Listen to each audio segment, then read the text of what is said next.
नमस्कार. माणसाच्या दिसण्यावरून, त्याच्या कपड्यावरून, त्याच्या मोबाईलवरून लोकांना जज करण्याची लोकांची मानसिकता तुम्हाला सांगतो.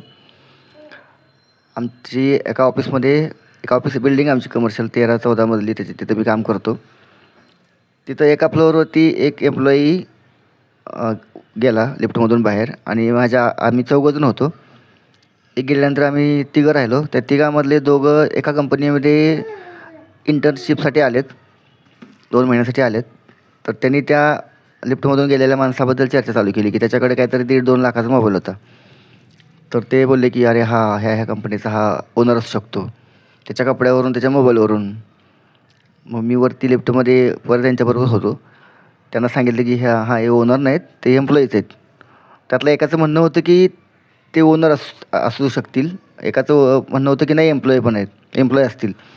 की आजकाल जेन झी लोकांकडं पण असलेली 1.5-1.5, 2-2 लाखाचे मोबाईल असतात म्हणे.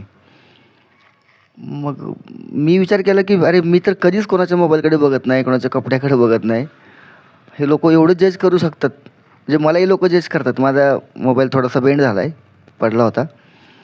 तर मलाही बऱ्याच लोकांनी सांगितलं, की तुझा मोबाईल बेंड झाला आहे. असं कसं काय? मी सांगतो, की हे नवीन मॉडेल आलं आहे मार्केटमध्ये. मी घेतानाच तसा घेतला आहे. तर म्हणजे काय गरज आहे ना लोकांच्या, म्हणजे एखाद्याचं मोबाईल घेतला म्हणजे तो त्यांनी कसा EMIवरती घेतला असू शकतो किंवा त्यांनी कॅशमध्ये घेतलेला असेल. त्याचं कॅरेक्टर, त्याचं त्याचं जे काही फायनान्शियल हे असेल, त्याची स्टॅबिलिटी आणि त्याच्या दिसण्यावरून आणि त्याच्या ह्याच्यावरून आपण कशाला जज करायचं कोणाला? किंवा आपल्याला तरी लोकांनी का जज करावं असं मला वाटतं.